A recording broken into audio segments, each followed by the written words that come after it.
FADU-UBA, es docente e investigadora de la UBA, JTP en investigación proyectual en la FADU-UBA, maestrando en investigación proyectual y directora junto a Silvina Espósito de la investigación y pasantía Habitar el Límite en la FADU-UBA, aplicada a didáctica del proyecto. Juntas desarrollan hace más de 15 años una extensa carrera docente que incluye talleres, workshops, seminarios, coloquios, publicaciones y diversas actividades vinculadas al Centro Poiesis al cual pertenecen. En 2009 llevaron adelante en la ciudad de Encarnación, Paraguay, un workshop sobre construcción en madera asociada a su investigación en curso. Durante el mismo año organizaron junto al equipo docente del Centro Poiesis y la maestría en investigación proyectual de la FADU-UBA el seminario y workshop Convocar la materia que dictara el arquitecto Solano Benítez. Se desarrolla profesionalmente en su estudio Net Arquitectos y da clases en la maestría de investigación proyectual dictando el taller 1. Bueno, y ahora los dejo con José. Bueno, muchas gracias, Be. Vamos a presentar.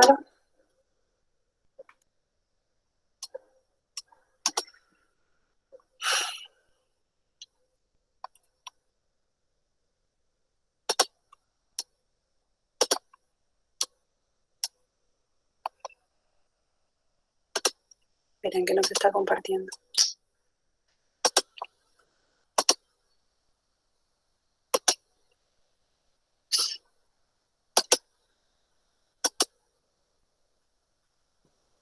Todo para agregar un poco de suspenso.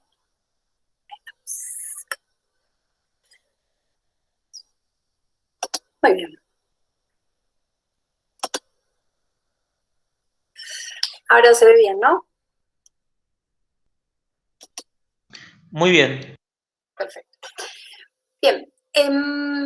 La clase de hoy, o la charla sobre que queríamos presentarles hoy, es en realidad una herramienta para poder seguir avanzando en los ejercicios del taller.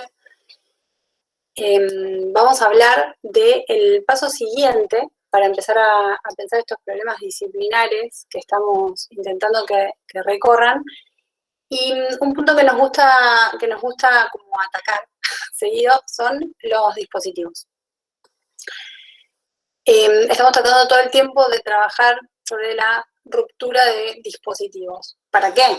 Para hacer arquitectura innovadora, para trabajar desde la renovación disciplinar. Digo, primero tenemos que elegir o ver dónde nos vamos a posicionar al respecto, sobre qué hacemos con eso, pero sí es importante como detectar cuáles son las cosas que están como enquistadas en la disciplina, y sobre todo no como de la crítica del hipercrítico, ¿no? Del arquitecto como el ser que trae la verdad, sino fundamentalmente como insumos proyectuales. O sea, nosotros pensamos todo el tiempo en herramientas o ramificaciones de este rizoma que les tratamos de cómo tratamos de presentar la arquitectura para generar insumos proyectuales. Eso es lo principal. Entonces, hoy les quiero leer este texto de Foucault, porque dispositivo tiene muchas acepciones. Un teléfono es un dispositivo. Nosotros vamos a trabajar sobre el concepto de dispositivos de Foucault, específicamente. Y me interesaría también que ustedes revisen, repasen y definan, o sea, se posicionen al respecto. Nosotros les vamos tirando algunos autores que es interesante que vayan recorriendo, aunque sea algunos artículos cortos para empezar. Obviamente que arrancar con Vigilar y Castigar quizás y leerlo todo de una sola vez puede ser más denso, pero bueno, como una introducción, les recomendaría que vayan tomando autores y investigando un poco para que ustedes puedan empezar a construir su propia definición, o acordar o no con las cuestiones que presentamos y que conversamos en general. En este extracto de El arte de las distribuciones, los cuerpos dóciles, que es un capítulo de Vigilar y Castigar, de Michel Foucault, dice así: la disciplina, Arte del rango y técnica para la transformación de las combinaciones. Individualiza los cuerpos por una localización que no los implanta, pero los distribuye y los hace circular en un sistema de relaciones. Al organizar las celdas, los lugares y los rangos, fabrican las disciplinas espacios complejos, arquitectónicos, funcionales y jerárquicos a la vez. Son unos espacios que establecen la fijación y permiten la circulación, recortan segmentos individuales e instauran relaciones operatorias, marcan lugares e indican valores, garantizan la obediencia de los individuos, pero también una mejor economía del tiempo y de los gestos. Son espacios mixtos, reales, ya que se rigen por la disposición de pabellones, de salas, de mobiliarios, de ideales, que se proyectan sobre la ordenación de las caracterizaciones, de las estimaciones, de las jerarquías. Eso es como lo no tangible. La primera de las grandes operaciones de la disciplina es, pues, la constitución de cuadros vivos que transforman las multitudes confusas, inútiles o peligrosas en multiplicidades ordenadas. Bueno,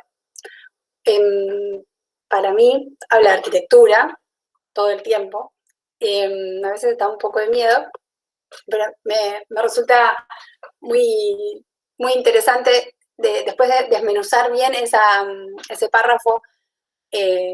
Digamos, habla como de esta cuestión que en alguna de las conversaciones, de las correcciones de hoy aparecía sobre los objetos, las personas, y qué otra cosa trae aparejado la manera en que disponemos esas cosas. Y un dispositivo en arquitectura, cuando hablamos de ruptura de dispositivos, en realidad hablamos digamos, de estas celdas, compartimientos, disposiciones, circulaciones que ordenan y disciplinan a la gente, que de alguna manera es lo que terminamos haciendo.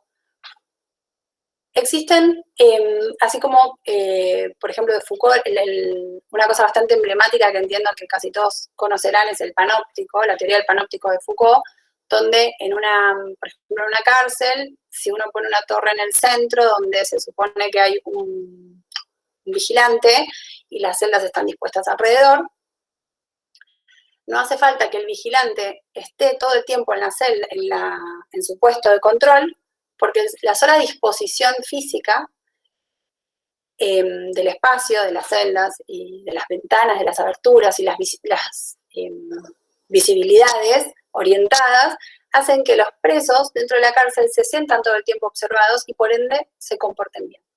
Esté o no el vigilante ahí adentro, porque en realidad no se ve. Entonces, de esto habla, ¿no? Como de ciertas disposiciones físicas que interactúan, que mandan como mensajes a otros planos de conciencia de las personas. Entonces, en un caso mucho menos grave que la cárcel y el control freak del arquitecto sobre la vida de las personas, podemos hablar sobre las disposiciones de una vivienda o de las ciudades, donde hay determinados recursos o respuestas que se repiten para casos similares, porque en algún momento dan una respuesta adecuada, como por ejemplo la disposición del lugar para cocinar, el ancho de una mesada que se estandariza en 60 y se empiezan a dar como formas regulares que aparentemente responden bien a varias situaciones diferentes, y de pronto, con el paso del tiempo, el devenir de la cultura, de las sociedades y del mensaje y de los tiempos históricos, algunas de esas resoluciones o respuestas quedan ancladas sin dar una respuesta adecuada al tiempo contemporáneo. Esto que hablaba Fede al principio, de que la arquitectura es siempre como un paso atrás en eso, justamente por lo duro, lo rígido, lo estático. Hay una cuestión como de la construcción. O sea, uno compra una casa que ya existe, entonces tiene un baño que ya tiene una forma. Igual, de todas maneras, esas respuestas, estos dispositivos, ahí es cuando se transforman en dispositivos. Estos dispositivos ayudan, de todas maneras, no es todo negativo, ¿no? Como disciplinar las personas, como planteaba Foucault, suena tremendo, pero en realidad también el ser humano necesita anclajes, que son estructuras que necesitamos. Entonces muchas veces pasa que esto es como información necesaria para cierta como serenidad cultural, ¿sí? Y Sebastián está leyendo códigos. Pero bueno, ahora vamos a ir desarmando un poco eso. Pero quería que arranquemos con esa noción inicial. Entonces, en arquitectura, un dispositivo puede ser un baño, una habitación,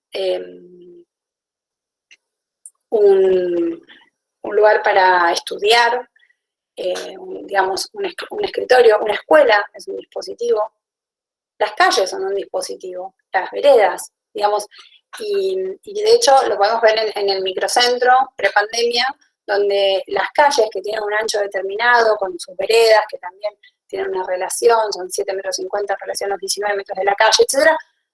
Y en el microcentro, con la cantidad de tránsito peatonal, esas veredas no tenían ningún sentido, ¿no? Entonces se hicieron varias obras a lo largo de la historia del microcentro. En los últimos 20 años tenemos al menos tres o cuatro obras distintas, lo mismo en la calle Corrientes, donde una de las cuestiones fue eliminar el cordón de la vereda. O prioridad peatón, ¿no? Saco al auto, restringo horario, porque de pronto la calle como tal resultaba dispositivada, de alguna manera, porque estaba preparada para un tránsito de autos que no era el principal, o quería también desactivarse un poco el uso del auto, porque bueno, la complejidad del tránsito y todo hace que llegue mucho más rápido en otros medios. Entonces, ahí vemos cuando la calle se transforma en un dispositivo. Entonces, en esto de buscar y trabajar la ruptura constante y aplicado siempre desde el lugar pedagógico en que nosotros estamos y de investigación, ya después aparecen como los problemas personales, que mi propio dispositivo, ¿no? Cuando yo empecé a buscar cuál era el dispositivo que me interesaba a mí para trabajar, y entiendo y empiezo a ver que tuve siempre como problemas con esto de las envolventes o nosotros insistimos mucho en que no hagan dibujos anticipatorios de lo que están pensando, sino trabajar sobre la aparición progresiva del proyecto, dejar emerger que lo que aparece del proyecto sea la sumatoria de un proceso de otros pensamientos, y no como esta cuestión de la anticipación de la forma. Entonces, me molestaba muchísimo la anticipación de la forma, y una de esas primeras cosas es lo que me anticipa mucho la forma, es ese perímetro o esa delimitación. Entonces, ese muro que envuelve es como lo primero que me genera a mí una incomodidad enorme, con lo cual tenía una hermosa herramienta para empezar a trabajar. Y les traigo acá este texto de Pedro Azara, Castillos en el aire, que es un libro que Jorge me prestó. Yo considero que me lo regaló, aunque me lo reclame cada vez que se acuerda, pero que es muy interesante, les va a servir un montón porque atraviesa varios temas de la arquitectura y siempre se transforma como una consulta. Que decía, en efecto, los muros en planta dejan una línea que recorre el espacio. En cuanto los arqueólogos descubren las huellas de un paramento, piedras o ladrillos alineados en la tierra, saben que están en presencia de un asentamiento humano, de un espacio acondicionado para la vida, robado a un medio hostil. Además, este dispositivo para mí estaba buenísimo porque es como el dispositivo cero, ¿no? Y empezamos entonces ahí a cranear por dónde avanzar.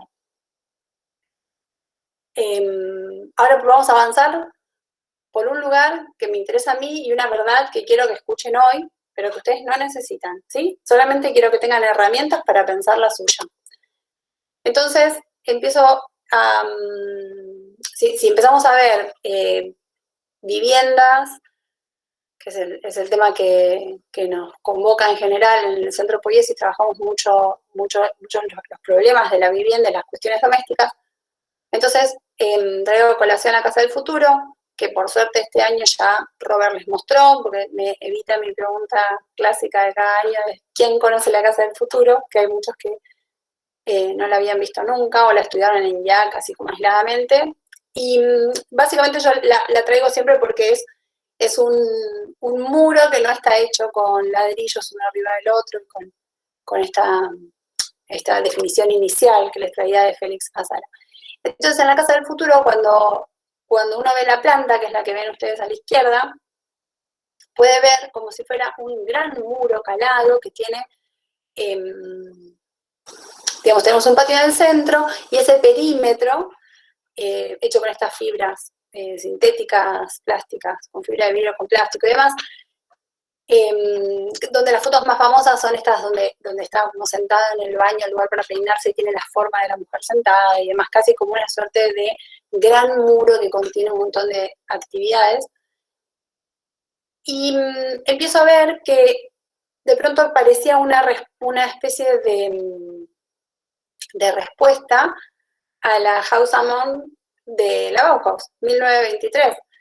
Habrán escuchado, tienen que haber estudiado en algún momento esta casa, que fue como una suerte de panfleto de la vivienda moderna, contemporánea, donde aparecían los muebles, todos los objetos dentro de la casa tenían que ver con el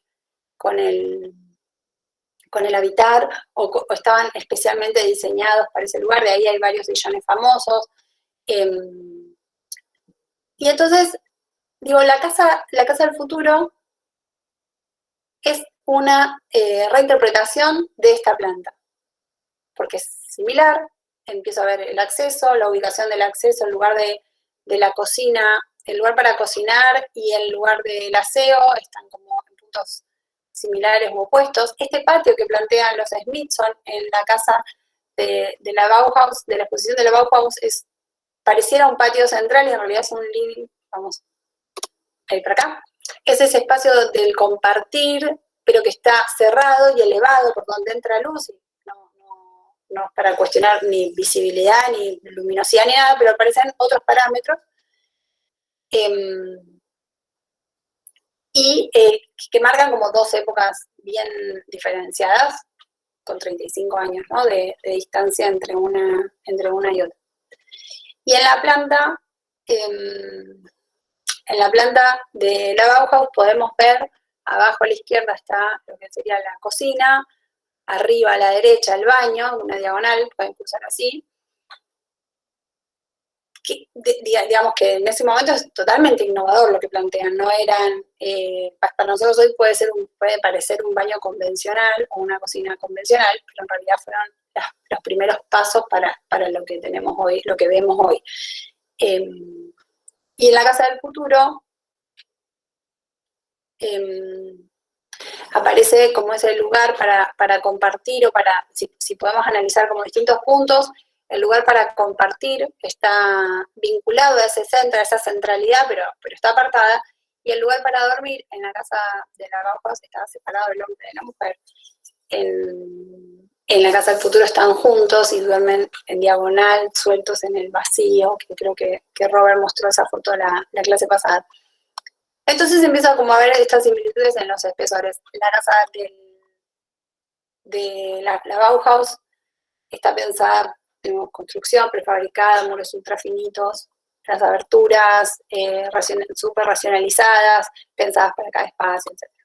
Haciendo un paréntesis enorme, pero que cuando uno empieza a hilvanar cosas, aparece la cocina, que es la que está a la izquierda de la House Amont, que no es tan conocida esta foto como la cocina de Frankfurt, que la tienen que haber estudiado también todos, porque es como esta arquitecta austríaca que en 1926 diseña la cocina de Frankfurt. Esto es una réplica que se hizo, donde estudia la disposición de las mesadas, de la altura de los lugares de guardado, el material con el que se ejecuta el material antibacterial de la mesada, los espacios de guardado en gabinetes, cajones, cajoncitos, la cocina, que lo ven adelante de todo, como un artefacto que se puede meter adentro, que ya no tiene humo y nos da fuego, el lugar para lavar la bacha, digamos, la pileta de lavar y demás. Bueno, la cocina de Frankfurt la diseña Margaret Schutz-Lihotzky, creo que se pronuncia, en 1926, para lo que fue la reconstrucción de Berlín, que es el que hizo la mayor cantidad de obras fue el arquitecto May, hicieron muchos edificios y lo que tiene de bueno, creo que es por lo que más trasciende esta cocina, más allá de súper funcional y en espacios muy reducidos, acota el habitar como doméstico exacto, pero se repite en edificios y demás. La cocina que vemos a la izquierda es la cocina de una casa individual. Y entonces aparecen en un trabajo sobre plantas que hicimos en algún momento, en algún momento de la investigación, aparecían las plantas de estas casas, traje solo una hoy, de 1878, 50 años antes, más o menos, que es una casa genérica, no está el autor, porque son las plantas de las casas para vender, el equivalente a las casas Pulte, que son las casas de Balloon Frame en Estados Unidos, donde vos podías elegir el modelo y demás. Y en esta planta, si tenemos que buscar lugar para cocinar, lugar para comer, lugar para compartir, empieza como este engaño visual disciplinar, que bueno, en la cocina, si están todos mirando ahora, seguramente les va a parecer que es eso que está ahí a la derecha, que tiene una cosita de 60 centímetros, que parecía una mesada y lo otro una bacha, pero en realidad la cocina es el cuadrado que está abajo entre las dos escaleras, es todo ese ámbito. Y el conducto que ven ahí es la chimenea de evacuación de gases, de humos, y tiene el mismo tamaño que el lugar para comer, que el lugar para conversar, y el hall de distribución tiene el mismo tamaño que el hall de la entrada desde la calle. Digamos, hay una cuestión de dimensiones que a veces nosotros no tomamos verdadera dimensión valga la redundancia, de cuando proyectamos y estamos poniendo un baño de 1,60, una cocina de 3 por 1,90, una habitación de 3 por 3, que estamos dibujando de manera dispositivada y dentro de un contexto contemporáneo y situado, ¿no? Entonces, venimos como de una escuela donde tenemos incorporados ciertos conceptos como verdades. Y por ahí es momento de ver, de pensar esas verdades, ¿no? Estos mapeos que les pedíamos sobre más allá el momento particular de la pandemia, son como revisiones que es interesante ir haciendo sobre la cotidianidad, la domesticidad ampliada, como bien comenzó, nos contó en su momento Robert.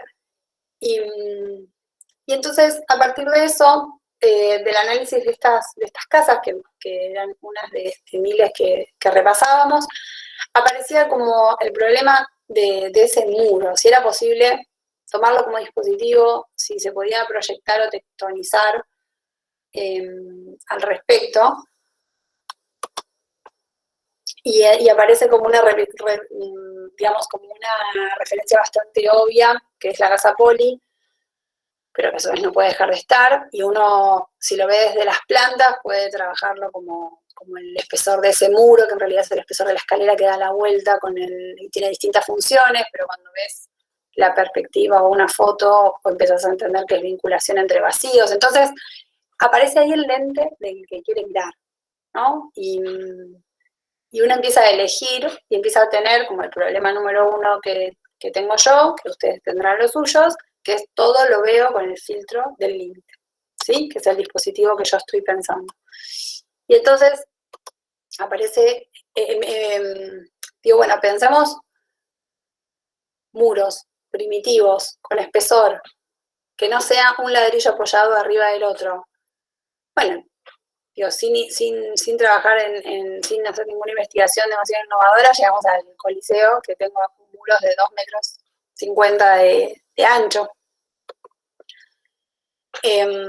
Y tengo estos muros que ven en el medio, que son la pieza, o sea, son los muros que sostienen la losa de sisa en Lisboa, que es muy famosa, porque es una losa que parece una lona tensada. Entonces las fotos siempre son de la lona tensada, que en realidad es una losa de hormigón.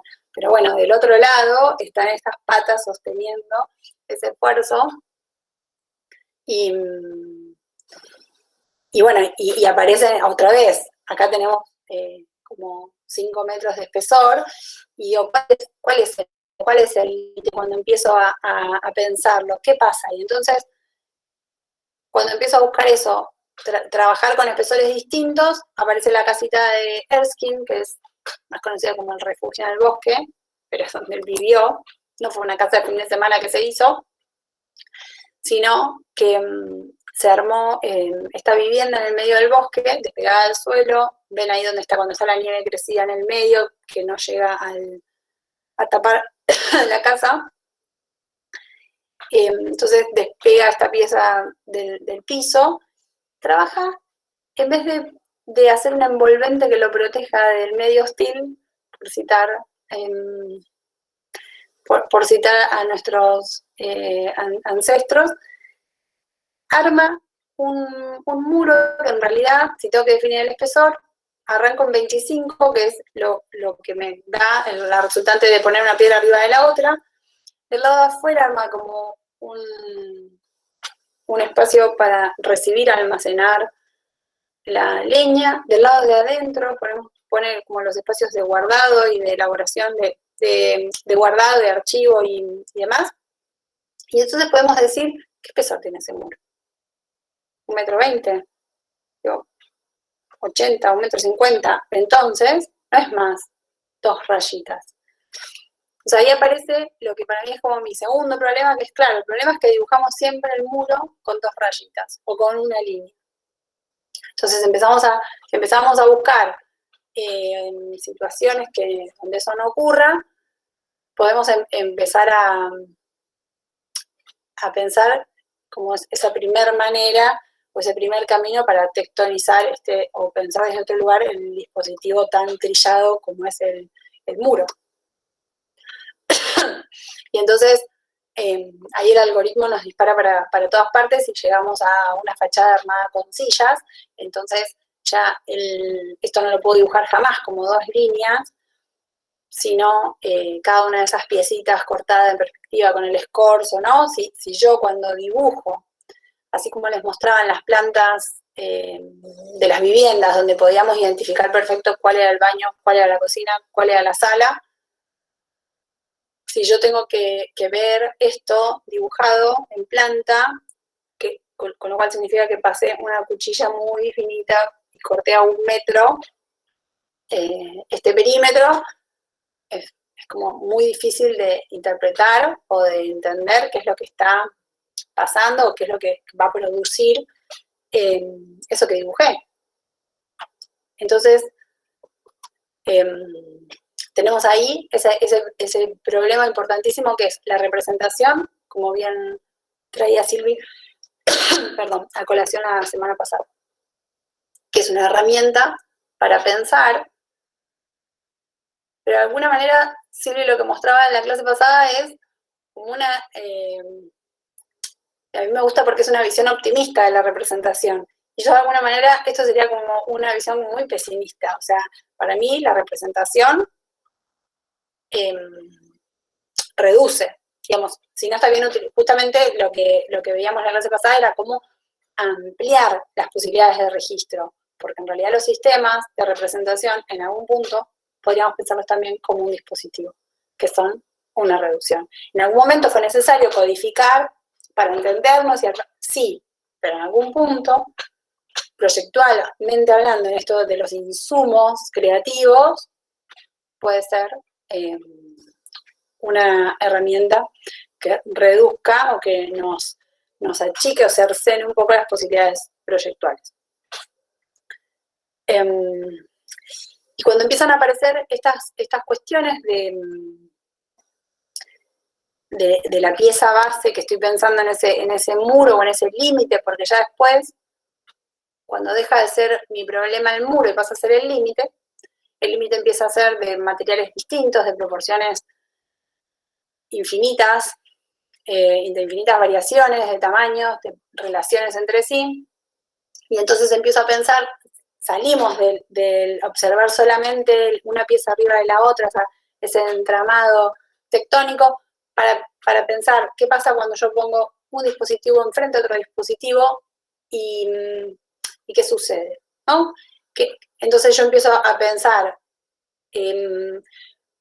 cómo trabajo o qué efecto tiene la textura, la altura, el espesor de lo que genero de un lado y del otro.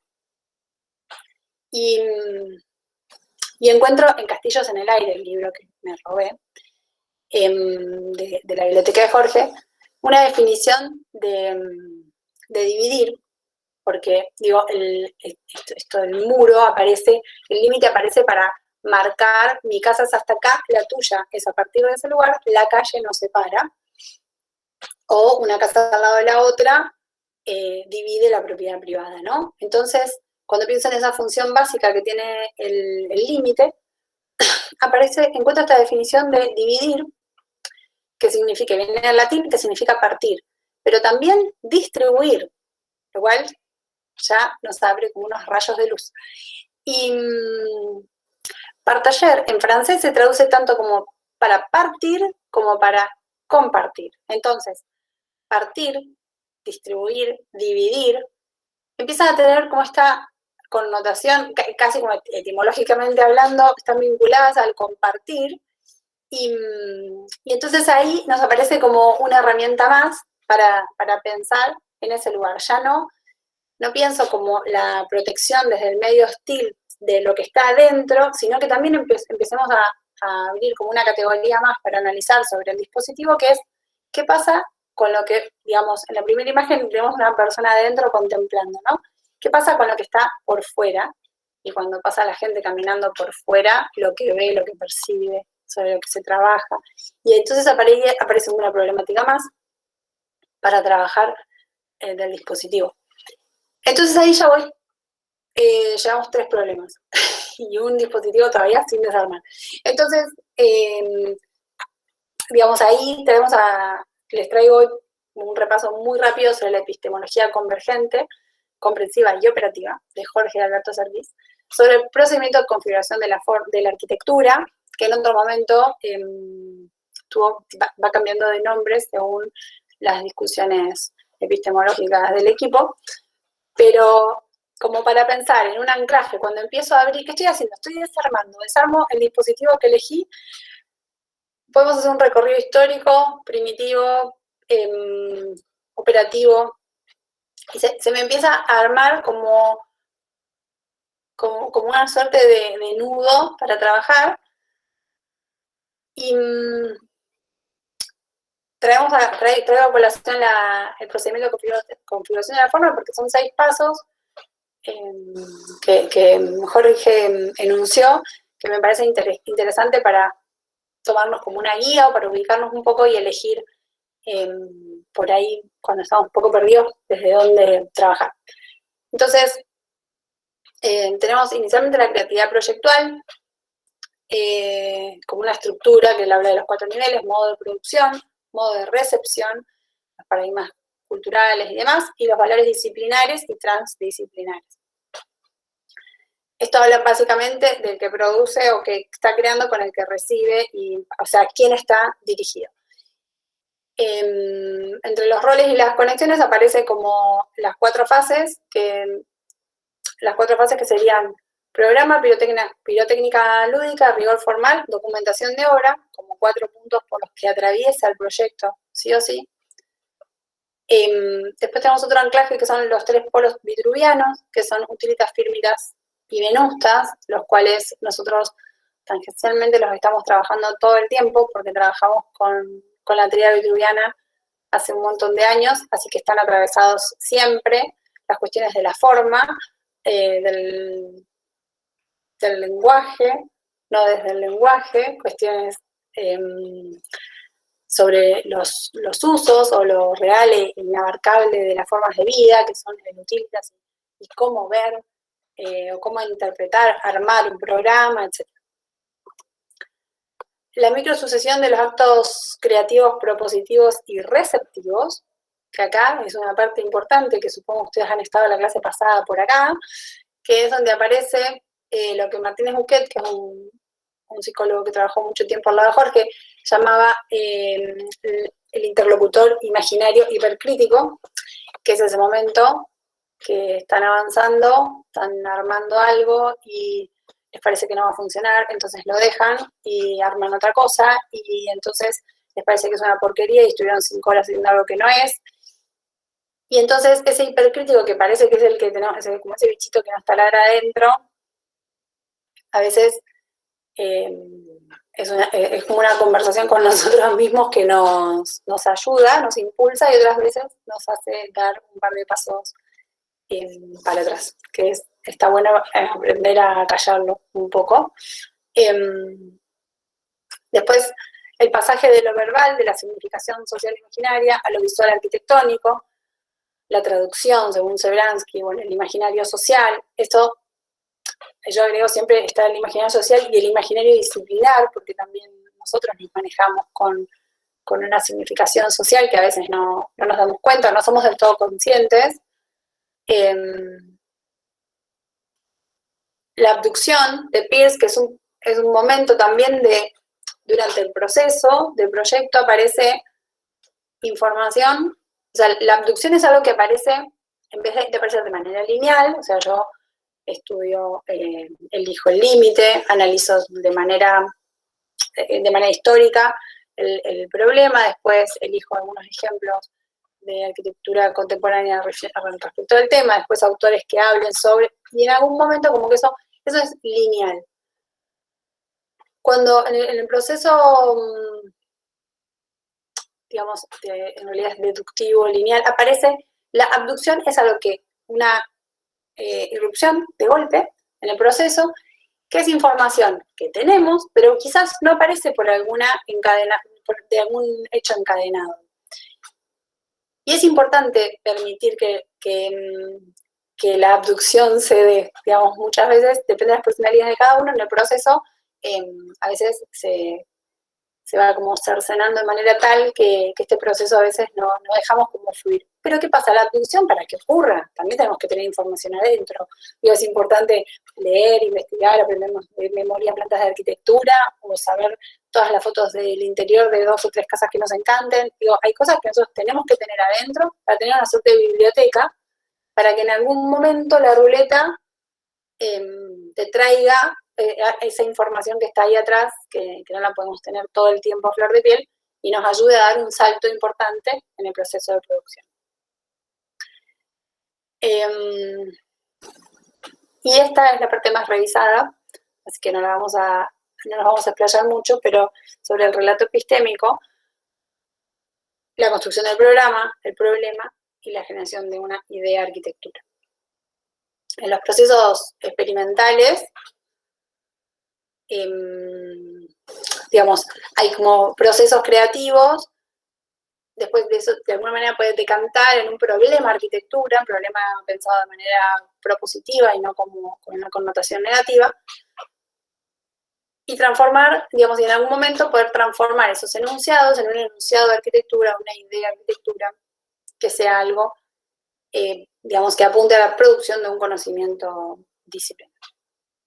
Pero bueno, toda esta epistemología ayuda un poco a ver con qué puedo seguir, qué puedo elegir, y rescato yo el imaginario social, que es algo bastante indeterminado, pero que es interesante para trabajar, y recursos como para producir, que pueden ser, en este caso, recursos o efectos vinculados que pueden llegar a generar, digamos, estamos pensando cómo tectonizar el dispositivo que me interesa. Entonces pienso en recursos ópticos, acústico y áptico, que es el preferido de Iliashev. Entonces, el imaginario social en realidad es esta construcción como del imaginario sobre, en este caso, sobre una pieza, sobre una textura, sobre un espesor. Es como la idea que viene anterior de lo que significa la palabra muro o el límite, o delimitar, cerrar, partir y compartir. Entonces, para desarmar eso, busco primero, en este caso, esto es vivienda donde esa pérgola que arroja la sombra en rayitas, que si ven el cerramiento vertical está pensado de la misma manera, entonces parece toda una superficie continua, pero es un efecto que se completa con la luz. En el ejemplo del medio, que son los hermanos Barulek, hacen estos muros textiles, son como unas piezas que se encastran con unas piezas con una textura así como especial, o este proyecto donde trabajan como un muro ciego, en realidad de manera permeable, con pequeñas aberturas, y para desarmar un poco como el concepto, ¿no? Y estos son como 3 ejemplos de obras bastante conocidas, donde el trabajo sobre la luz, sobre el reflejo, o sobre la textura que transmite, está pensado, digamos, yo lo veo a partir solamente de esa construcción, digamos, más allá del programa, de lo que pasa, de cuánta gente pasa por ese lugar y demás, tienen una búsqueda vinculada a determinados efectos.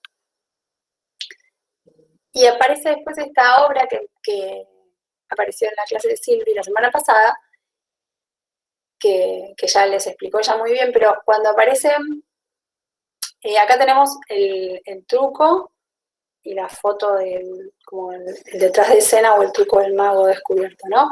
Esos 2 palitos que tenemos a la derecha, esas 2 tablas, son las que a determinada hora del día producen la sombra con forma de cruz en ese punto de la capilla. Entonces, él, como mostró Silvia, hizo todo un estudio sobre la posición del sol, la forma que tiene ese ámbito y demás, y eso, pero acá, más allá de toda esa parte como física, medible, que está buenísimo decir, sí, esto yo tengo que pensarlo. Esta es una persona que claramente no piensa el límite como 2 rayitas. O sea, acá no se hace un offset de 20 centímetros para decir, y acá adentro la capilla, ¿no? O sea, acá hay otro problema. O sea, de paso cierro, pero estoy pensando otra cosa. Entonces, estudio los horarios del sol, estudio las alturas, estudio cómo son las proyecciones. ¿Cuánto tiempo dura esa sombra que proyecta eso? ¿Qué pasa cuando yo estoy dentro de eso en una ceremonia? ¿Cuánto dura la ceremonia para que en un momento eso pase? Y ahí aparece otra cosa importante que tiene para mí esta capilla, que tiene ese efecto, tiene algo como de la mística y de lo mágico generado a partir de la luz, que también lo tienen que haber estudiado en Historia 2. Por ejemplo, no sé, que se ha buscado siempre con la arquitectura, digamos, si uno estudia la arquitectura en general religiosa, es recontra interesante porque son dispositivos clarísimos. Y bueno, y de alguna manera, por poner un ejemplo muy sencillo, en la arquitectura gótica, el tema del manejo de la luz, de la sombra, en realidad de la oscuridad, o sea, la luz como muy controlada, y esa, bueno, según las épocas, pero el efecto, digamos, de generar miedo o como Jesús o Dios en su momento como algo inalcanzable,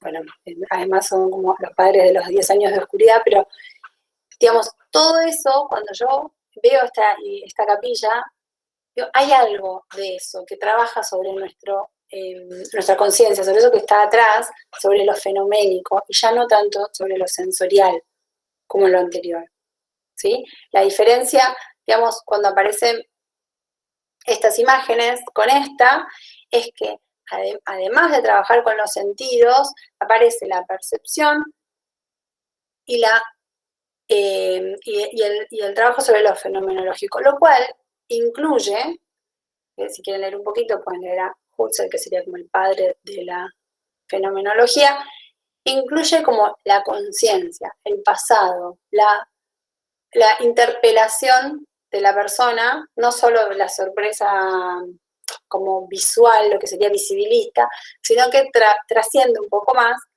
y trabaja sobre la emoción, por ejemplo.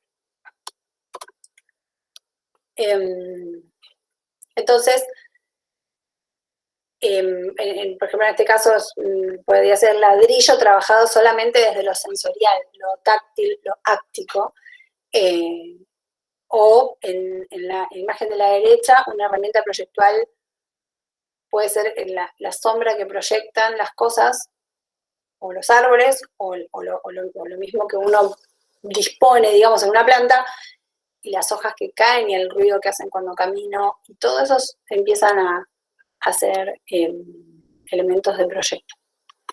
Que si no hay una manera innovadora de registrar o de una búsqueda para poder registrar todo eso, es información que se pierde, ¿no? Justamente lo que hablaba Silvia la clase pasada es eso, cómo generar registros que me permitan información nueva para poder pensar estas cosas, ¿no? Y aparece entonces otro punto, otro problema, digamos que para mí es el problema 4, que es como lo sensorial y fenomenológico del dispositivo. Y ahí es donde empiezo a tener, por ejemplo, un manejo sobre el imaginario que les planteaba al principio, que es una herramienta que me interesa a mí para trabajar. Pero el registro imaginario tiene que ver con esto que ven acá, por ejemplo. La mano de la izquierda es un recorte de una enciclopedia, donde nos muestra la mano, la cantidad de huesos que tiene, los nombres, los tendones, los músculos en radio, cada una de las piezas, y una forma genérica de mano. Esa mano no tiene nada que ver con la mía es la mitad y doble ancho. La de cualquiera de ustedes seguro es diferente, pero todos entendemos y podemos leer en eso una mano. Y entendemos que cada uno de esos huesos, nosotros también los tenemos, y hay un consenso sobre la codificación. Después tenemos la mano de la derecha, que creo que el 98% de las personas que están mirándola puede saber de quién es, y no tiene esos 5 dedos, no veo los huesos, tiene una proporción de dedos, palma, muñeca bastante alejada de la que encontramos como la definición de la mano para la medicina. Sin embargo, podemos adjudicarle una cara, una voz y un montón de frases, ¿no? O sea, es la mano de Homero Simpson, y para muchos es una forma de vida, digamos, para otros no saben bien, no vieron todos los capítulos, pero saben que existe. Bueno, eso es el registro del imaginario, ¿sí? Eso llevado a la arquitectura es recontra interesante para analizar, y es una herramienta que es importante como arquitectos que sepamos manejar, que aprendamos cómo a leer, a ser conscientes de la nuestra, el imaginario con el que cargamos nosotros, y con el, digamos, con el que nos enfrentamos, pero no peyorativamente hablando, sino con el cual vamos a dialogar constantemente a lo largo de nuestra carrera. Entonces, como el dibujar con 2 rayitas termina siendo una codificación nuestra para decir que el muro es un muro, o para decir que eso está cerrado, o es una habitación, o es una raya, o es una doble línea que ya tiene un espesor y demás que se nota cuando estudiamos arquitectura, ¿no? Si uno le pide al tío que dibuje la planta de su casa, lo va a hacer todo con una sola línea. Y cuando aparece el protoarquitecto ya hace 2 rayitas. Entonces ahí aparece para mí lo que es una herramienta recontra útil, que es empezar a atomizar las actividades o las funciones. Entonces yo casi les diría que como estrategia atomizo en 3 las funciones del habitar: almacenar, ventilar y cultivar. Entonces, si tomamos estas definiciones que les puse acá, ninguna está mediada por mí, o sea, son todas definiciones del diccionario de la Real Academia, donde almacenar puede ser poner o guardar en almacén, reunir o guardar muchas cosas, y pensamos de pronto en la cocina de Frankfurt, que ahí empezás a ver las sutilezas entre guardar en almacén o reunir o guardar muchas cosas. Registrar información en la memoria de un ordenador, de una computadora. Y puedo almacenar energía solar, puedo almacenar energía eléctrica, puedo empiezo como a pensar en almacenar desde otro lugar, ¿no? Ventilar. Ventilar uno lo asocia directamente con una ventana. Pero en realidad no es lo mismo si pensamos en penetrar el aire o hacerlo correr en algún sitio o agitar algo al aire. También eso es ventilar, como sacudirlo. Exponer algo al efecto del aire. Algo que está, una arcilla húmeda que está envuelta, la desenvuelvo y la expongo al efecto del aire. No es lo mismo que abrir una ventana en una punta y en la otra y generar ventilación cruzada. Renovar el aire enrarecido de un aposento o pieza cerrada, dirimir o resolver una cuestión o duda, también interesante, y hacer público un asunto privado. Donde aparece para mí ventilar asuntos, y creo que ya el 7 y el 8 lo saqué, ventilar asuntos ajenos, ¿no? Aparece también entonces ventilar como una opción para trabajar la cuestión de la intimidad, que en el dispositivo que nos compete me parece un punto bastante importante. Cultivar, darle a la tierra y a las plantas las labores necesarias para que fructifiquen, poner los medios necesarios para mantener y estrechar el conocimiento, ejercitarse en las artes, las ciencias, las lenguas, sembrar y hacer, criar y exportar seres vivos con fines industriales, económicos o científicos, cultivar el vínculo. Cultivar también aparece, entonces, en el lugar, la definición sobre cultivar el vínculo, podemos pensar en los lugares que son para compartir, entonces ya no tengo que pensar en un living que lo tengo que bordear de una pared, de un muro para definirlo y proyectarlo, sino que pienso un espacio donde cultivar el vínculo o donde cultivar el ingenio, la memoria y el talento, entonces es un lugar para entrenar, para estudiar, ¿no? Y empiezo como a desarmar y ya moviéndonos, ¿qué estamos haciendo acá? Nos movemos de las palabras que ya se transforman casi en dispositivos, buscamos palabras nuevas que nos definan y entonces aprovechamos como el destrabe disciplinar que eso puede producir como insumo proyectual. Y aparece ahí, entonces, la ventana, que es, viéndolo de esta manera, podría ser también un dispositivo bastante tradicional, disciplinar, digamos, donde este ejemplo que tenemos a la izquierda es una fachada neoclásica, que es neoclásica porque ni siquiera son los palacetes, bueno, italianos, sino es una fachada de Buenos Aires, donde tenemos un lenguaje académico donde el lugar, digamos, el baño, o el lugar para cocinar, o el lugar para dormir, o un living, todos tienen el mismo tamaño de ventana. En pos de responder a este partir y compartir, o no compartir, que les decía hoy, de ese límite o ese muro cuando sale a la calle, ¿no? En pos de esa fachada, no importa lo que pase adentro, necesitamos tener cierta armonía estética. Y no importa lo que pasa adentro. Movimiento moderno, principio de siglo, movemos todo, revolución industrial, se acomoda todo, nos desordenan todo y dicen, eso no va más, ornamento y delito, afuera. La forma sigue la función. Entonces, aparentemente, en una paz aparente y verosímil, creemos que una ventana mida 1,80 por 1,80, cuando hay un comedor del otro lado para poder ver por ese paño fijo, o que una ventana mida, o sea, una rajita de 40 por 2,20, que es lo que se suele poner en un baño. Entonces, que esa forma de ventana siga la función que hay adentro, ¿no? Responde a eso. ¿Por qué? Porque cuando necesito un living o un lugar para salir y disfrutar el balcón, el afuera, el jardín o la calle, tengo una ventana más grande, donde tengo un baño que tiene una ventana más chica. Bueno, de alguna manera la forma sigue la función, se fue también dispositivando y hoy por hoy miramos una ventana y podría haberles hecho el ejercicio de las ventanas, que hago a veces que cada uno dibuje, digamos, a qué pertenece esta ventana, a qué pertenece esta otra, y podemos identificar perfectamente a qué forma de ventana tiene cada ámbito de la casa. Lo cual a mí me hace pensar que si no estamos ante un dispositivo nuevamente. El dispositivo que quiso romper con el dispositivo anterior se dispositivo. Y viene después de este otro ejemplo. Estamos haciendo una línea, ni siquiera es una línea de tiempo, son como 3 puntos importantes para marcar estas diferencias con un montón de grises en el medio que los podemos conversar después de la charla, donde Tom Main hace este museo en Texas.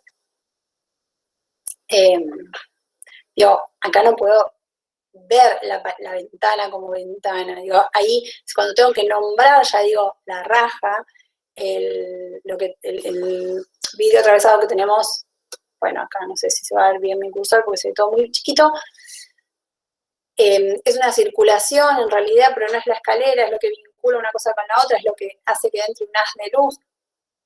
Bueno, la raja de arriba, cuando se separan los dos columnas que parece que no se tocan, y ahí casi ya no puedo decir ventana a ninguna de esas cosas, a nada le puedo decir ventana, ¿no? Pero, sin embargo, estamos hablando casi de lo mismo. Y ahí hay casi una voluntad formal tan grande que, bueno, la forma así de la función acá desapareció. En muchos casos, en este en particular, la luz, la incidencia solar está calculada porque es un museo, entonces la parte de arriba es para la parte de exposiciones, la parte más vidriera abajo es el lugar más público, donde está el bar y el gift shop y demás. Pero bueno, digo, es una manera de decir la forma así de la función, pero puede ser de otra forma, ¿no?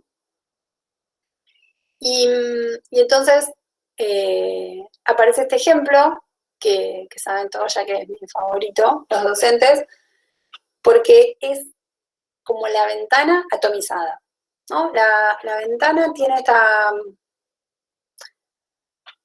creo decir función, pero sí, la ventana viene de vento, de ventana, ventilar.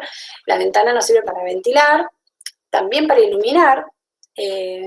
La ventana como dispositivo tradicional podemos pensar casi que tiene 1,10 m por 90 por 1,10 o 1,20 por 1,10 y sirve para ventilar, para iluminar un ambiente. De hecho, la municipalidad en un plano te pide una planilla de ventilación e iluminación y según el tipo de ventana, como computa. Vean, cuando hacen algo diferente, qué difícil que es meter todo eso en las planillas y convencer al gestor de que te ayude a que eso pase, porque no es ni corrediza, ni de abrir, ni demás, o la ventilación, en este caso la ventilación es un paño de madera que se mueve. O sea, no es el vidrio que se abre como una corrediza o una expulsable o que tenga 2 hojas de abrir. ¿Sí? Está como atomizada y tenemos la visibilidad, o sea, nos permite esta cuestión de ventilar los asuntos ajenos o dejar ver el manejo de la intimidad de un modo. También tiene una cuestión como de proporciones, es prácticamente el muro de este hostel, que además esto es un dispositivo hosteliano, porque todos los hostels, o sea, esto es muy como la habitación, esos son camas que tienen toda esa barrita de arriba, tiene para enchufar, cargar el teléfono, abajo pones tus cosas, bueno, es como típico de los hostels. La cama como tu espacio, tu nicho, y pre-COVID, todo. Y bueno, y el muro es toda esa ventana de vidrio. Entonces, ¿le llamo ventana? ¿Cómo le puedo llamar a esto? Y ahí aparece como, yo digo, si uno a veces cuando está pensando, proyectando, dibuja 2 rayitas y encima después lo corta y hace un agujerito para que en ese lugar vaya una ventana, se está perdiendo una cantidad de información para proyectar como espectacular. O sea, estamos pensando en la persona parada, para dónde está mirando. Sí, lo tenemos que pensar, pero después de eso hay un montón más. Entonces, tenemos que como luchar contra nuestros propios dispositivos, porque si no después viene Solano Benítez, te muestra la casa Fanego y todos decimos, ¿cómo se le ocurrió hacer esa ventana con ladrillos? Bueno, no sé, lo primero es que no sé si es una ventana, ventila por ahí, se mueve. Digo, es un panel que él dijo, a ver, acá tiene que entrar aire, lo voy a mover y que esto tiene que ventilar. Pero está pensado como desde la concepción de ese cerramiento que divide interior y exterior y tiene como ciertas necesidades de generar ventilación por la parte por abajo, ventilación superior, ventilación inferior para que genere corriente. ¿Por qué? Por la diferencia de presión en el aire, si no se genera corriente, más la diferencia de temperatura entre adentro y afuera. Un montón de información, que es todo lo que ustedes pueden recaudar mientras analizan y estudian cosas, para después pensar cómo resolver o envolver o cerrar esos espacios. Este es un ejemplo muy interesante. Ahora cuesta un poco más conseguirlo en internet. El libro se llama Negotiate My Boundary, negociando mi límite, que es la tesis de maestría de 5 alumnos de la Architectural Association, donde ellos lo que armaron fue pensar justamente estos límites que dividen las viviendas, cuánto tiempo realmente los usamos, en qué momentos del mes, en qué momentos de la semana, con cuánta gente y demás, para poder achicar al máximo. Ellos sostienen acá, este es un resumen que les estoy poniendo, pero es bastante más complejo todo, un 25% de superficie. Pero además lo interesante es que los paneles, las divisiones entre viviendas, entre unidades funcionales, se pueden abrir, mover y compartir. Entonces uno puede como alquilar una parte para un fin de semana o para una visita de un pariente o una estadía corta de alguien en la casa, puede como negociar con su vecino la ampliación de sus límites. Y entonces aparece ahí como otro problema que es, claro, el problema somos nosotros, o sea, como cuando enseñamos o transmitimos o compartimos, intentamos transmitir algo, que ustedes se lo tomen como una verdad y que construyan algo solo a partir de eso. O sea, esto es un lugar para generar un pensamiento propio y generar herramientas para poder trabajar para adelante en lo suyo y con énfasis, digo, poder trabajar en lo que a ustedes más les interesa y, digamos, de alguna manera ir descubriendo su propio camino proyectual. Y Jorge siempre dice que tenemos 1 o 2 problemas arquitectónicos que nos duran toda la vida. Bueno, él sí, tiene 3, pero en general está bueno ir buscando cuál es nuestro tema, ¿no? Y después aparecen todas nuestras casas o proyectos o obras o lo que hagamos filtrados por esas inquietudes que tenemos, ¿no? Es como una lupa, no es una lupa, es una especie de lente que nos ponemos para aprender a mirar. Y aprender a mirar parte primero también de aprender a desarmarnos y reconstruirnos de una manera rizomática, ¿sí? Para poder como ensamblar desde distintos puntos y no esta cosa que a veces pasa que, bueno, vamos de lo general a lo particular, esas como organizaciones tradicionales que no le encajan a todos y que entonces es importante como que cada uno pueda encontrar ese lugar. Y este ejemplo que les pongo acá de Foucault, que también es una de mis imágenes favoritas para las teóricas, no importa de qué hable, creo que siempre la pongo, que es vemos acá a la derecha, el auditorio de la cárcel. Está en Vigilar y Castigar de Foucault, donde Foucault está hablando de otra cosa. A mí lo que me interesa, no del problema disciplinar, a mí lo que me interesa de esto es que si yo tengo que hacer una planta, desde arriba de todo este auditorio, seguramente voy a tener el lugar del orador, que es como ven, está en una tarima, voy a ver las gradas, que tienen casi el mismo tamaño que unas gradas donde se sienta gente, encima, como en un teatro tradicional, y sin embargo, si yo cuando lo veo en perspectiva o hago un corte, las personas están por debajo, porque estos son presos, escuchando el grabado, es sobre presos escuchando las desventajas del alcoholismo y los malos hábitos, como reeducación del los presos en la cárcel. Entonces, digo, si no estamos atentos y a esta cuestión, a estas trampas como semánticas que nosotros mismos tenemos, tampoco vamos a poder producir o innovar de manera en la disciplina. Y con esto ya voy a ir cerrando. Esto uno puede como ir armándose categorías. No voy a traerles todas las categorías hoy de cómo lo separé yo, pero sí estas dos más importantes, que es pensar en los vínculos entre los ámbitos y los hábitos y los nuevos ámbitos o los nuevos hábitos.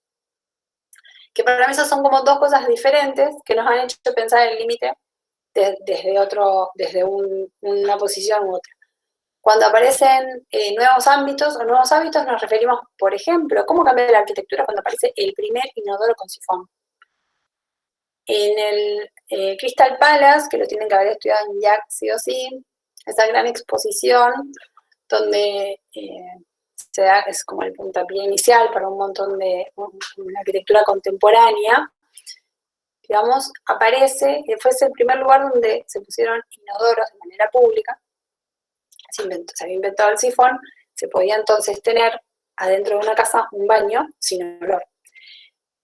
Para esa exposición era algo muy novedoso, en muy poquito tiempo, a los pocos años, eso ya se empezó a fabricar de manera industrializada y era de acceso dentro de todo bastante sencillo. Entonces estamos hablando de que la historia del sifón del inodoro tiene 110 años, nada más. 130. Entonces, no es relativamente, digamos, no es nada, estamos hablando de que analizó el límite pensando en el Coliseo y los muros del siglo IV, digo, y ahora pensamos en un ámbito que ya queremos atomizar, que nosotros es un dispositivo, está totalmente obstruido, y bueno, y tiene un elemento que es el inodoro que lleva 120 años nada más en el mercado. Pero bueno, ¿qué pasa? Cuando Le Corbusier trabaja los baños, que le hace estas formitas, como en la Cana Curuchet, y que pone uno enfrente del otro, como para que ese pasillo no sea un pasillo. Y otra característica de los baños del Corbu es que la pared no llegaba al techo, sino que tenía un vidrio que lo despegaba. Bueno, porque era una novedad, era un ámbito nuevo. Entonces, el baño no estaba más afuera, y no era una letrina donde te morías de frío y tenías que salir abrigado para ir. Entonces, la calefacción, el confort, aparecen un montón de herramientas que hay que ponerlas en la casa y tenemos que pensar cómo las ponemos. O en la aparición de la computadora, o sea, hoy el trabajo home office, pero no importa, antes de la pandemia era la aparición de un espacio donde está la computadora, donde se ve una película, o sea, en un momento apareció un televisor. El televisor, para el que me llama falda, que espero que sean varios, si ves las ilustraciones, el televisor iba en un carrito. La Mafalda nunca está sentada, la familia Mafalda está sentada en un sillón como los Simpsons, que aparece, empieza todos poniéndose en un mega sillón enfrente de la tele. Mafalda es una mesa con rueditas que se va moviendo por la casa y que está como así, ¿no? Sentada enfrente a la tele, como mirando el objeto. Entonces, todas estas cosas configuran nuestro hábitat y son insumos proyectuales. Y después la otra categoría de análisis, donde después uno puede como enfilar un montón de obras y pensar cuándo hubo innovación, cuándo renovación, cuándo trabaja de manera tradicional y demás, es el vínculo entre ámbitos o entre hábitos. Por ejemplo, el vínculo nuevo, diferente, o sea, cuando cambia el vínculo entre los hábitos, por ejemplo, cuando el cocinar deja de estar vinculado, estamos repitiendo las palabras, deja de estar relacionado, por ejemplo, a alguien externo a la familia que cocina y pasa a ser a un integrante de la familia que cocina, de alguna manera esa costumbre o ese nuevo régimen social permite que la cocina no esté después de 5 pasillos y 4 puertas al fondo, en un lugar escondido, horrible, oscuro, ¿no? Porque es algo que quiero alejar de la casa, porque esa cocina, que acá ya me voy para la columna de los nuevos ámbitos, y hábitos cuando aparece las galletitas en paquete, que se pueden guardar en paquete, o los frascos, los paquetes de fideos secos, que eso también es bastante nuevo, o una cocina que no es más a leña y ahora es a gas, entonces puede estar adentro de la casa, bueno, se cruza un producto nuevo, un hábito o un ámbito nuevo para la vivienda, con un cambio en los vínculos, en cómo se desarrollan las actividades. Esta casa, la Moriyama House de Sahana, es una vivienda, esto es una vivienda, donde el muro acá es el aire, es el vacío. Cada uno de los, digamos, si ustedes revisan cada una de las plantas de estas como habitaciones o ámbitos, van a ver que no tienen un alto grado de innovación. Pero sí la manera en que se vinculan entre ellas. O que no se vinculan, la manera en que se desvinculan entre ellas. Entonces, a partir de eso puedo como empezar a asociar y a pensar como antecedentes del dispositivo sobre el cual estamos trabajando. Y ahí a uno ya le empieza a dar ganas de que el muro esté cargado de funciones y que tenga un montón que el muro haga muchas cosas, de que el límite sea una interfaz súper compleja, donde uno pueda agregar, sacar y poner, que es un camino, pero se hizo en los 60, se hizo en los 90, se sigue haciendo y está muy bien, pero es importante rastrear los antecedentes. Esta, por ejemplo, es las viviendas de Yves Leon, de algunos lo traducen como tiras activas, donde, digamos, toda la fachada está cargada de las denominadas funciones. El movimiento que así lo denominó. En todas las distintas, como casi diría, los irreductibles o las cuestiones como más estrictas del habitar y más duras, están puestas todas en la fachada. Entonces ahí otra vez podemos decir qué espesor tiene este muro, cómo es este muro. Y en todo esto, bueno, aparece de vuelta cuando empiezo a poner el inodoro, la bañera, todo cargado en el muro, porque estoy como trabajando en el concepto, ¿no? El concepto del muro, bueno, pero aparece de vuelta la cuestión fenoménica, ¿no? Sobre a qué me va a remitir eso, hacia dónde voy a ver, desde dónde voy a trabajar lo emotivo, lo sensorial, lo material, lo tectónico. Bueno, entonces es como un ida y vuelta constante que se puede ir haciendo entre esas cosas. Y nada, cierro con esta imagen que es como un pequeño resumen de varios alumnos de distintos años, donde trabajamos a partir del problema del límite con Silvi, siempre en el taller. Cada uno con inquietudes como completamente diferentes. Los resultados son como muy, muy, muy, muy amplios y aparecen como estas dos cosas, poder trabajar con algo que a uno le interese, que aparezca algo de innovación, o por lo menos desde la cabeza de uno, ¿no? Cada uno de estos estudiantes, cuando terminó el cuatrimestre, dijo, yo la verdad que no sé si me hubiese puesto a hacer como rayitas envolviendo funciones o organizando el programa, si hubiese llegado a trabajar como estas placas con el hueco, con la luz y la estructura de este modo. Así que, de alguna manera, son como estrategias para trabajar como el emergente del proyecto.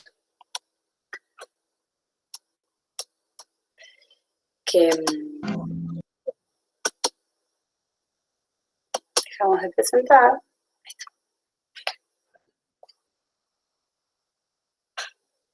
Que ante todo, digamos,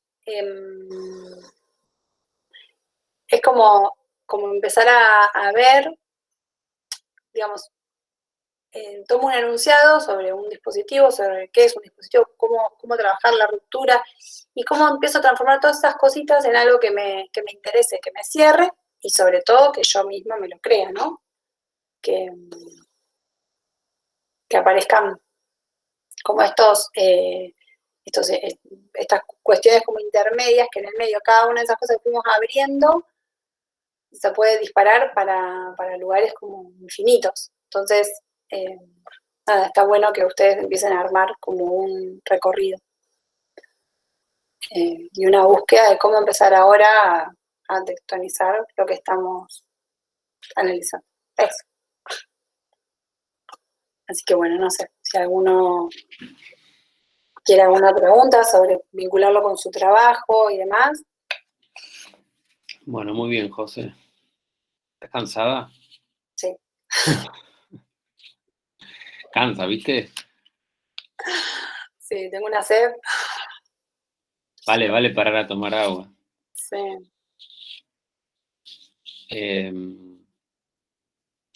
Sí, es como que tiraste un montón de cosas, ¿no? Tocaste a muchos temas. Mucho. Sí. Abrí. Sí, abrí muchos temas, así que podemos elegir uno si querés. Sí, a mí por ahí, qué sé yo, por ahí podría, mientras se les ocurre alguna pregunta, lo que se me ocurre decir es, ¿por qué, digamos, por qué esta relación entre la noción de dispositivo y muro, digamos? En principio porque el muro siempre, digamos, en la historia de la arquitectura cumplió como un rol de limitar y de encerrar y de controlar, digamos, ¿no? O sea, es como el accesorio por excelencia de la arquitectura para inducir determinados comportamientos. Si hay digamos, un elemento de la arquitectura que facilita la dominación, es el muro. Eso está como súper claro, ¿no? Es lo que modela, uno de los elementos de la arquitectura que mejor modela la conducta es el muro, ¿no? Correcto. Por eso digamos, el primer concepto que trabaja José es el muro en tanto dispositivo de control, por eso lo trae a Foucault. Y después, digamos, haciendo todo como ese recorrido y yendo como hacia el final, cuando ese muro empieza y el límite empieza a estar como fusionado con un montón de otros elementos de la arquitectura, empieza como a adquirir como cierto eh, carácter más de resistencia, ¿no? Para Foucault existían dispositivos y existían, digamos, determinados entes que se resisten a esos dispositivos, ¿no? O que se enfrentan a esos dispositivos, o los llamaba como dispositivos de resistencia. Cuando uno fusiona determinados elementos arquitectónicos, lo que produce es como una suerte de resistencia a que ese muro se convierta en dispositivo. Entonces, cuando José mostraba esas imágenes de Yves Lion, ¿no? Donde el muro empieza a tener como otro espesor y empieza a albergar como determinados usos y demás, en definitiva lo que estaba buscando Yves Lion era producir un dispositivo de resistencia. Es un nuevo dispositivo, sí, porque está produciendo una cierta inducción a una determinada conducta. O sea, los dispositivos se combaten con dispositivos, digamos. Totalmente. O sea, eso siempre, eso es así, digamos. Pero son de resistencia. O sea, resisten a dispositivos más del tipo panóptico, si se quiere, como decía Foucault, que son como dispositivos más que tienden a la represión, ¿no? O que tienden como más a modelar la conducta o más a reprimir o a conducir o a restringir determinadas libertades, digamos, ¿no? Esa es como la parte más negativa de los dispositivos. Y después están, digamos, si Foucault hubiese vivido más años, ahora estaría hablando de otro tipo de dispositivos, seguramente, ¿no? Que son de los que veníamos hablando por ahí clases atrás, que son los dispositivos que no se ven, que no son los panópticos visibles, digamos, ¿no? Son como virtuales, que son los celulares, que son las pantallas, ¿no? O sea, que son maneras de controlarnos, de dispositivarnos, que son menos evidentes, digamos, ¿no? No son tan materiales. Entonces me parece que también, digamos, lo que expone hoy José, de alguna manera, y que es como, digamos, que es lo que nos motoriza a los arquitectos, que es lo material, de alguna manera, tiene que entrar en relación con lo otro, que es como la característica principal del Zeitgeist actual, que es lo mediatizado, lo virtual, lo inmaterial y demás, ¿no? O sea, cómo de alguna manera hacer dialogar esas dos cosas es como toda un desafío para los arquitectos. Y que no tiene que ser la reacción, que no tiene que ser el conservadurismo, digamos. Porque por más que lo neguemos, va a seguir estando.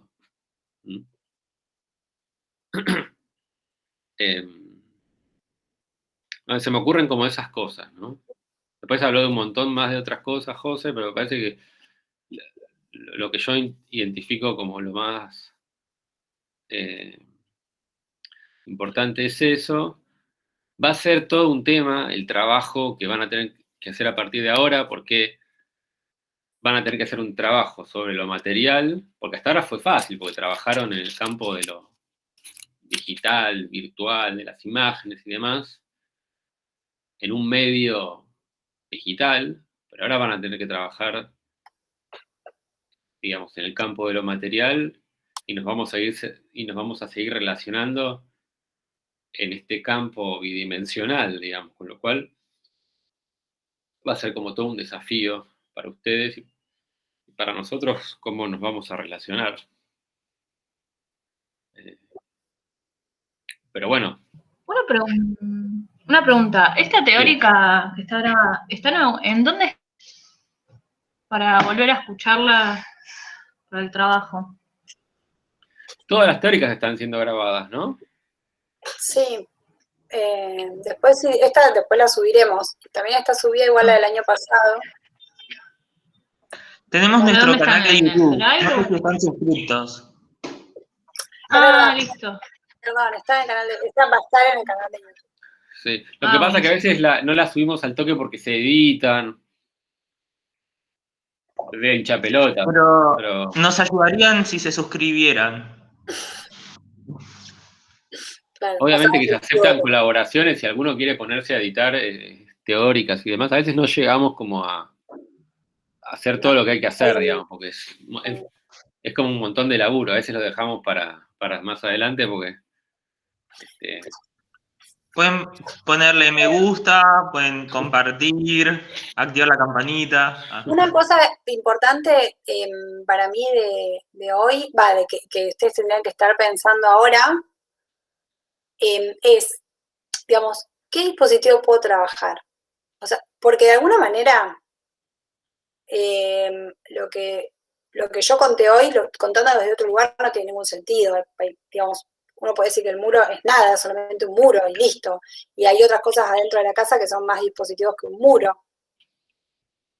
¿Sí? O sea, pero lo importante acá es que ustedes construyan su verdad y que pueden transformar en dispositivo, si se ponen a mirar, estamos rodeados. Lo que pasa es que uno elige, o sea, como que la mente apaga algunos y prende otros, ¿no? Todo el tiempo, porque si no, nos volvemos locos. De hecho, hay patologías al respecto. Así como nos olvidamos que nos vamos a morir, todos sabemos que nos vamos a morir, pero si estamos presentes todo el tiempo que nos vamos a morir, digamos, se genera un estado como imposible de sostener la vida. Entonces, esto pasa, ¿no? Con los dispositivos. Entonces, ustedes lo que tienen que hacer ahora es abrir un poco el ojo, ver qué estaban registrando, ¿no? Esto de lo que mostraron hoy y los que no mostraron, digamos, sobre qué cosas, si eso está vinculado a un dispositivo o no, y cómo hago el mapa de ese dispositivo. Digo, pienso en esto en el tiempo, o sea, Y cuando pienso en el tiempo, para mí lo interesante es ver con qué otras cosas me cruzo. Porque cuando me cruzo con eso, como cuando yo me hinchaba tanto con la casa del futuro, y termino cruzándome con la casa de la Bauhaus, digo, hace 15 años que veo esta casa y veo esta otra y nunca vi que las plantas eran casi iguales. Digo, ¿no? Como algo que te cruzas porque y eso es lo que va generando como un lugar para trabajar. Entonces ahora, digamos, busquen con qué trabajar y cómo vincularlo y empezar a hacer como sus paradas, ¿no? Porque hay que empezar a hacer maquetas, por ejemplo, y si no empezamos a pensar estos problemas, o los que ustedes quieran, o estos registros que están haciendo, cuando van a poner un cartón al lado del otro para envolver una actividad, van a poner un cartón al lado del otro, un cartón de 2 porque es más estable, digamos, responder lo que sea como respondiendo a la técnica, lo más fácil, ¿no? Entonces, si yo tengo un registro, no sé, o una cartografía, como decía hoy, no sé, Sofía, sobre el vacío, para mí, sobre el vacío de Plaza de Mayo, porque es lo que no vi, es eso, digo, tengo que construir ese vacío, entonces pienso cómo es, bueno, con el vacío nos metemos en un problema enorme, porque es hasta dónde y todo eso, pero no importa, y empiezo a ver cómo puedo materializar eso, cuál es con qué puedo hacer una maqueta que hable de esto que estoy registrando. Y entonces ahí empieza a aparecer como un sentido a la materialidad, ¿no? Le empiezo a dar un sentido a lo que estoy buscando. Y entonces ahí puedo empezar a trabajar, o trabajar con esto del... ahora Guillermo se apagó la cámara, pero desde hoy está la luz de su persiana que se cerró y estaban las cositas, digamos, toda la tarde estuve mirando eso, cómo iba cambiando el color de la ventana, de la luz que en su proyección. Yo que tengo acá un problemón, que tengo la luz directa. Y entonces, bueno, ¿cómo empiezo a registrar eso y para qué me sirve? Y si está bueno, eso, ¿no? Tratemos de empezar por ahí, porque van a empezar a hacer maquetas solos en sus casas y es más complejo también. Y además, bueno, esto de que te das vuelta y tenés un dispositivo al lado. O sea que eso para mí es espectacular, como cuando empiezas a ver todo así, te ves dispositiva completa. Y, bueno. Yo me animaría a decir que me engañen, que nos engañen. Total, yo les mentí. En el sentido de que no necesito que hagan maquetas completas. Digo, pueden hacer maquetas de algunos lugares y mentirme y decir que tienen la maqueta entera de eso. ¿No? Casi como jugar a ser cineastas, ¿no? ¿Vieron cómo hacían? Digo, imagínense cómo se hizo la primera Star Wars, que no existía la animación computarizada. Entonces hacían como maquetas grandes y como que sacaban, ¿no? La imagen, la filmaban como en un lugar. El halcón milenario estaba hecho de cartón y lo movía un chabón de afuera, lo zarandeaba así y ponían como una, ¿no? Es así. Yo me acuerdo. No, pero pará, ¿no viste? Yo hice un repaso de Star Wars de punta a punta porque me salió la hija fan. Entonces, veías y decís, mira, está caminando por la arena, pero es bastante, Joaquina, es bastante Rey Palpatine, ¿eh? Tremendo. Se re parece. Sí. Pero tuvimos que ver de la 1 a la 9, ¿entendés? Excelente. Y después aparece Mandalorian, que está filmada como en una pantalla 360 con todos los escenarios. Digo, ¿no? Como... digo, si en definitiva esto es como una pantalla de cine y no nos vamos a ver, úsenlo a su favor, digamos. Pero que sea creíble. Total. No, si nosotros... ¿Se entiende, no, lo que quiero decir?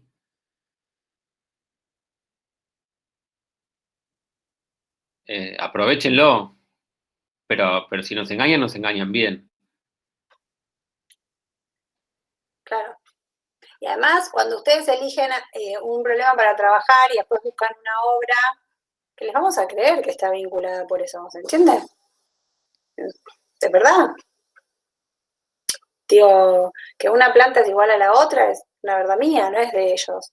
Digo, y esto que decía Robert, que insistía hoy, y yo como tengo el tema acá, ¿no? Está clarísimo, porque cuando los Smithson, que analizaron el consumo y 50 años, y que, bueno, ¿no? Que Robert estamos en este rol, en este tema, como el consumo y el paso del tiempo. Sí, pero lo que sabes que cuando ellos hicieron la Casa del Futuro tenían 27 y 31. Dale, o sea, digo, después seguimos. ¿A qué voy? A que esto que les decía hoy, van a tener un problema o dos problemas de arquitectura para toda la vida, que nos va a perseguir. O sea que empezamos a trabajar en eso y todo lo que Robert cuenta de ellos después, es después. Es como una construcción en el tiempo. Empezaron con algo y después desarrollaron, ¿no? Entonces, eso, busquen algo que de verdad les entusiasme, porque por ahí se les pega para siempre. O no, o se despega para siempre, por suerte, y se lo sacan de encima, que también está buenísimo. ¿Está bien? Bueno, listo. ¿Lo dejamos en paz? Sí. La semana que viene no hay clases, la otra maquetas, todo, dibujos. Bueno, ¿alguna duda, alguna pregunta? Martina está tentada, que no... No sé si está tentada o está por ponerse a llorar, no me doy cuenta. No, estoy tentada, porque estoy con mi familia merendando y escuchando todo lo de Star Wars, todo lo de las maquetas. Sí. Hermoso. Bueno, saludos a toda la familia Olavarrieta, entonces. Claro. Gracias, saludos. Saludos a todos. Bueno, ¿estamos? ¿Nos vemos el martes que viene? No, perdón, el otro. No, en 15 días. En 15 días. Bueno, a trabajar. Bueno. Nos vemos. Chao. Chao, nos vemos.